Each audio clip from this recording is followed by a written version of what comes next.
आइए मेरे दोस्तों, आपका स्वागत है श्रीमद् भगवद गीता पाठ में।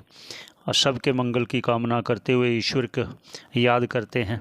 ओम शंकरम शंकराचार्यम केशवम बादरायणम सूत्र भाष्य कितो वंदे भगवंतो पुनः पुनः।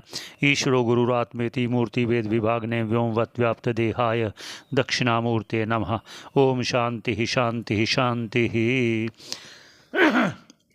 अब अर्जुन के मन की बात समझ गए कि अब ये बहुत एकाग्र होकर सुन रहा था, इसीलिए इसके मन में प्रश्न उठा। तो अब भगवान बोले, तो क्या बोले? श्री भगवान उवाच, श्री भगवान उवाच, श्री भगवान उवाच। अब भगवान बोलने वाले हैं, इसलिए मैंने 3 बार बोला भगवान बोलने वाले हैं। तो क्या बोल रहे हैं, आइए पहले उच्चारण करते हैं, फिर भाष्यकार क्या कहते हैं उस पर चलते हैं।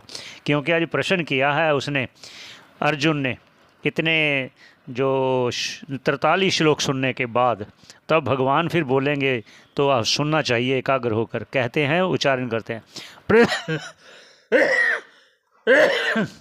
प्रजहाति यदा कामान सर्वान् पार्थ मनोगतान् आत्मन्येवात्मना तुष्टा स्थित प्रज्ञस्तदोच्यते।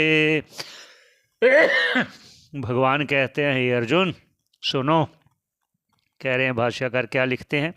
प्रजहाति, प्रजहाति, जहाति मतलब छोड़ देता है, त्याग देता है। प्रज, प्र लगाने से वो अच्छे प्रकार से जो छोड़ देता है, ये नहीं कि ऐसे अब छोड़ दिया फिर पकड़ लिया फिर छोड़ दिया फिर पकड़ लिया, ऐसे नहीं कहते। प्रजहाति अच्छी तरह से जिसने छोड़ दिए, यदा यस्मिन काले जब छोड़ देगा, किनको? कामनाओं, कामान कामनाओं को, इच्छाओं को। किनको? कैसी?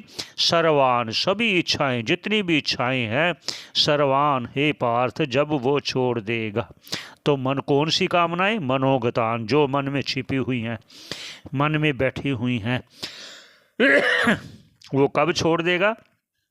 तब छोड़ेगा जब आत्मन्येव आत्मना तुष्टा, जब अपनी आत्मा में ही वो अपनी बुद्धि को लगाएगा, अपने मन को लगाएगा, साधना में वो लगन हो जाएगा। वो फिर तुष्ट हो गया, फिर तुष्ट से मतलब संतुष्ट हो जाएगा, उसकी कोई कामना नहीं रहेगी। तो यहाँ फिर कोई शंका कर सकता है, अगर कोई कामना ही नहीं रहेगी तो उसको देह कैसे चलेगी? तो यहाँ कह रहे हैं कि जो देह को चलाने के लिए जो प्रारब्ध है शरीर का, वो कभी अभाव नहीं होता। वो थोड़ी जो शरीर को चलाने के लिए इच्छाएं हैं वो तो चलती रहेंगी, लेकिन जो खास जिद पकड़कर जो करना ही करना है वो भावना नहीं रहती। ऐसी संतुष्टि को प्राप्त करता है, कोई बाह्य कोई और साधन जुटाने की कोशिश नहीं करता ज़्यादा। तो फिर स्थित प्रज्ञस्तदोच्यते, ऐसे व्यक्ति को स्थित प्रज्ञस्तदोच्यते, उसको स्थित प्रज्ञा कहा गया है।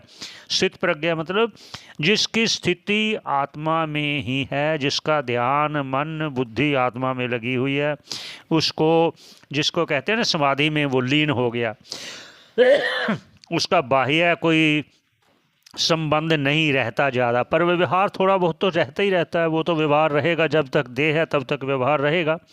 आपका श्रवण करने का धन्यवाद। ये भगवान आगे कहेंगे, आगे क्या कहेंगे उस पर आप ध्यान देना। धन्यवाद।